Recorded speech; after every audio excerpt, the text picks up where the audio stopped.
Brian Hoyer, noted Morgan Wallen fan and former Patriots quarterback. How we doing this week, Mr. Hoyer? What's up, Brian?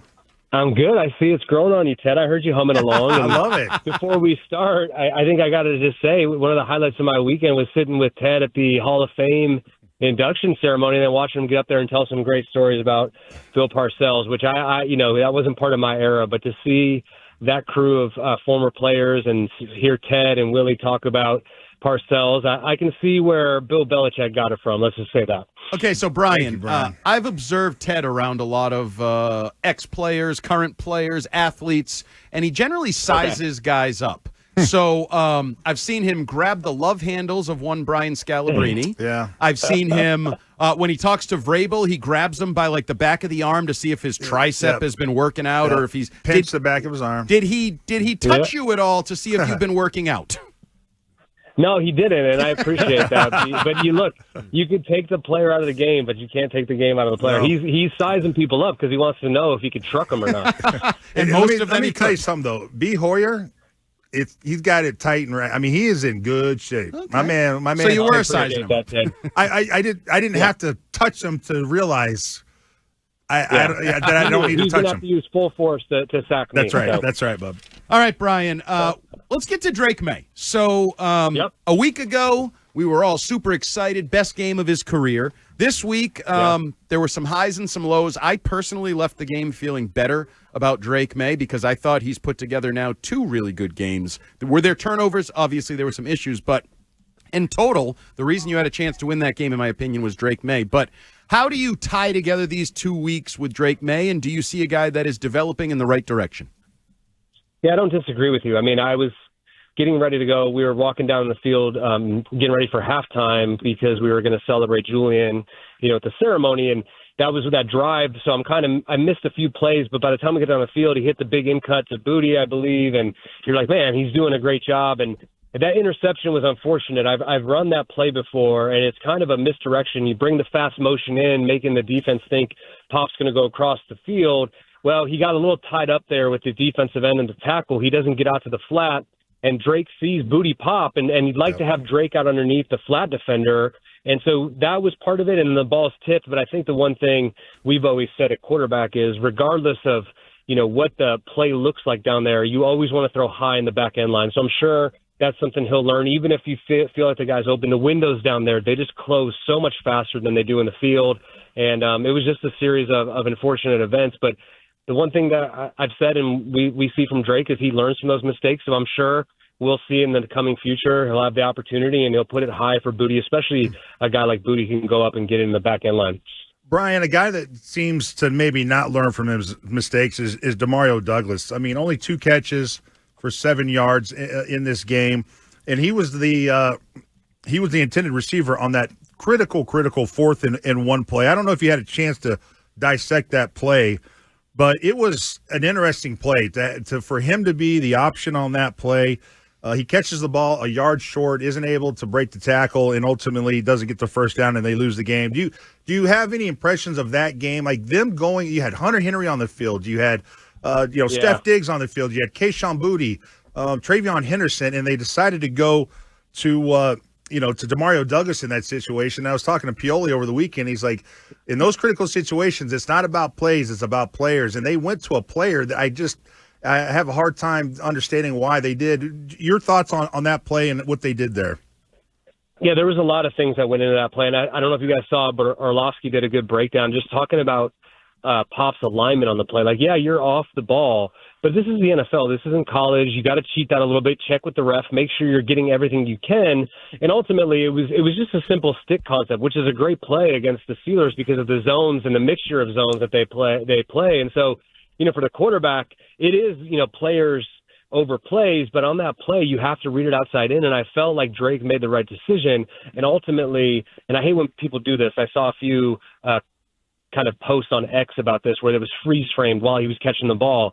Yeah, for a split second, he did have the opportunity to get north and south and get that extra yard, but it closed fast. So what he needs to do, and Kyle Shanahan taught this really well to receivers, and we saw Kendrick Bourne do it here in New England for a long time. He talked about catching the ball and turning into your shadow and being as quick as you can, especially in that situation. So I think it's more about the awareness more than anything else. Like, look, we don't need more than, the 1 yard here. Just catch it, take your lick, get upfield, and move on to the next play. And so it is tough, I think, from a quarterback's perspective. It's zone defense. And so when they do play zone, it's not so much about where's the best matchup. It's who's open first, and let me get the ball to them and try to get up the field. So I saw Drake after the game say, I should have, it's on me. I got to tell him, in those situations, look, all we need is this, and we can move on. And so another learning moment for him. And I was talking about it with Zolak the other day. Like, one of the greatest privileges of my career was to watch how Tom Brady communicated to not just the play in the huddle, but what the intent of the play was, what the situation of the play was. And that comes with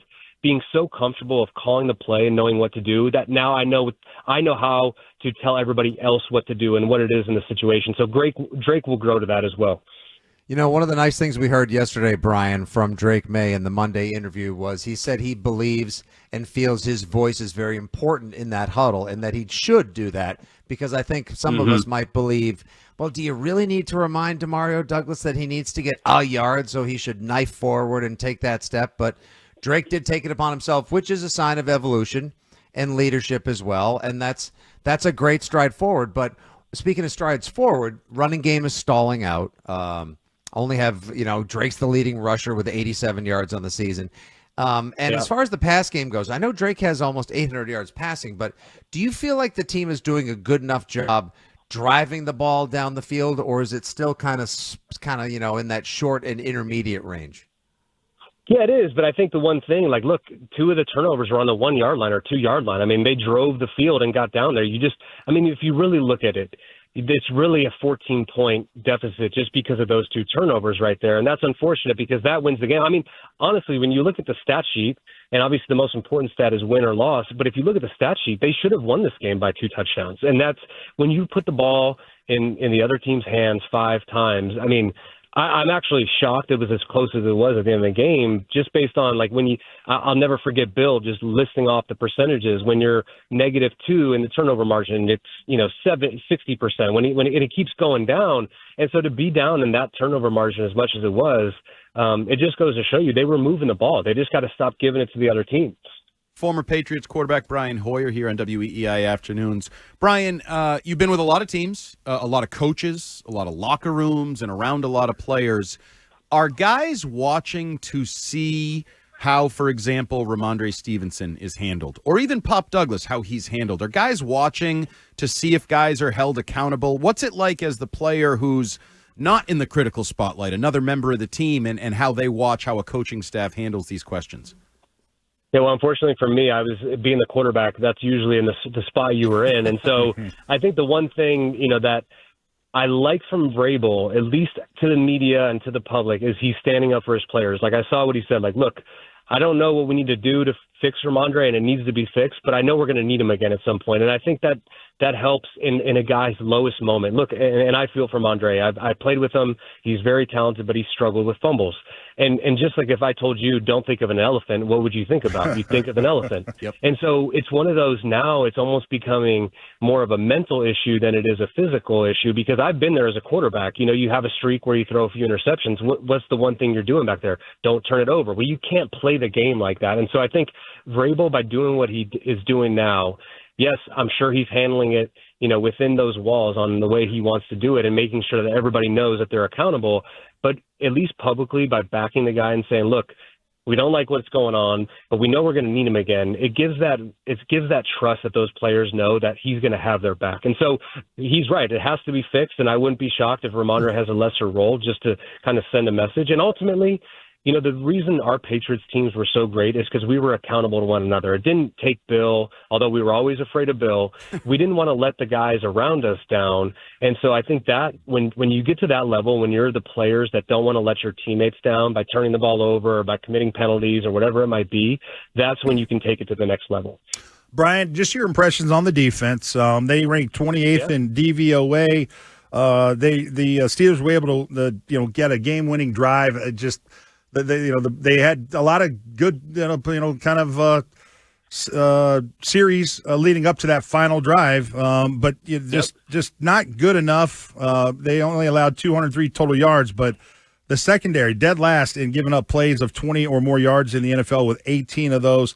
What is the issue with that secondary, and do they need Christian Gonzalez out there stat?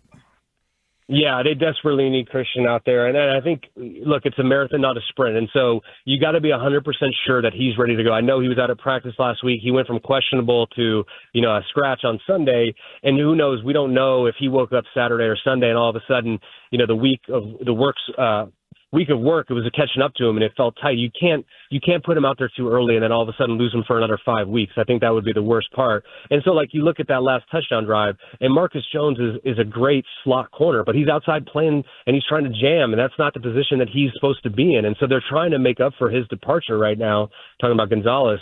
And the one thing that I did like is Rodgers felt uncomfortable. I know they didn't get to him and sack him, but he looked uncomfortable back there. And you see that they're generating pressure in a lot of different ways. It seems to me like Milton Williams and Harold Landry have a good rapport on those TE and the games and things like that. But Ted, it's hard to be a defense and you're sitting over there and you have all these sudden changes and you're trying to catch your breath, and all of a sudden you're like, again, we got to go back out and play defense again. And so I thought, with the amount of turnovers that were had, I thought actually this was the defense's best game. So obviously Travion Henderson, Kyle Williams get drafted respectively 2nd round, 3rd round to be young dynamic playmakers, try to get the offense going, add some explosiveness to it. Neither has been able to find much success thus far. How do you get them going, Brian? Is there any key? Is it just one play, one rep, integrating them more in the game plan? Yeah, definitely. I think, Kyle Williams had a catch the other day, nice, easy out route, good, easy throw for Drake. I think you slowly build up patterns like that for him, and then eventually you throw him in when you maybe know you're going to take a play-action shot. We all know about his speed, and maybe give him a chance to make a play down the field. And when it comes to Travion, look, we all want to see him with the ball more. But people got to understand there's a lot more responsibility if you're out there than just carrying the ball. It's pass protection, which we saw him get 2 holding penalties against Miami. And so it's one of those things where it's almost like instead of throwing you out there and making those mistakes, we want you to, earn the trust of the team by showing what you do with the little parts that you do get and then gradually build them up. Now, with Travion, I think, with Mondre and Gibson putting the ball on the ground, I think you got to give him more opportunities and get him in there. And if it's too much of a workload, you could always pull it back. But I wouldn't be shocked if this week we saw a heavier workload for Travion Henderson. Brian, before we let you go, I'm going to use this opportunity. This week we have Drake Maye, Bryce Young, 2 guys still trying to find their way. Bryce Young, really interesting, got benched last year, but now he's back as the starter. I've had this idea, and I want you to tell me how dumb or not dumb it might be. I think there should be an NFL rule where there's a forced red shirt for rookie quarterbacks. They're not allowed to play in their first season across the board. Is that dumb, or would that pay off in the long run? I don't think it's dumb. I think, go watch Tom Brady with Colin Cowherd and talk about the development of quarterbacks. Honestly, if you look at the best players in our game right now at that position, whether it's Mahomes or Josh Allen or Lamar Jackson, or even Justin Herbert, who I think has established himself as probably a top 5 quarterback. Those guys didn't have to play right away. Now, at some point in their rookie years, they played, but there is so much to learn, and it's not just on the field, it's off the field, it's in the meeting room, it's just your everyday life. I couldn't even imagine, having played for 15 years, I don't think I was actually even ready to play in the NFL until about my 5th or 6th year. And there's a lot that goes into it. Now, there's obviously guys who are super talented. There's guys who can handle it, like Jaden Daniels did last year, or I guess you even go back to, an Andrew Luck. There's going to be guys who come in and can handle it. They're just special guys. But I think for the majority of it, these rookie quarterbacks, and ultimately, too, if you're getting drafted high, it's usually because your team's not very good, right? And now you're being thrust in that situation. The coaches want to keep their job. They're trying to do it the short way just so they can maintain that job for at least the first 3 years and establish themselves. And so I think that's the one thing we see with the coaches and the quarterbacks in our league is it's always so rushed, because if you don't have results, that you're not going to be there for long. And so we do kind of have an epidemic of that. And that's why I think you see guys like Baker Mayfield or Sam Darnold or even Daniel Jones have this resurgence, because they're good players. They just need to be in the right system with the right people around them. Good luck, Jackson Dart, right? Yeah, exactly. You see the schedule? Yeah. He's going to get killed. Yeah. He's going to get crushed. Yeah. I guess they're hoping that, he's a little more mobile, and maybe some of the plays that cause pressure to Russell Wilson, he'll be able to use his athleticism. But that's why we're also seeing an epidemic of these young guys being hurt, right? Yep. We talked about it last week. Like, availability is one of the greatest skills you can have at the quarterback position. And that's why, Brady, other than the ACL, he was out there every game, and that can't be understated. All right, Brian, appreciate Thanks, the Brian. honest thoughts. Hopefully we'll have a cleaner game this weekend. We'll talk to you next week. All right, sounds good. Thanks, See you, guys. bud. See you, Brian.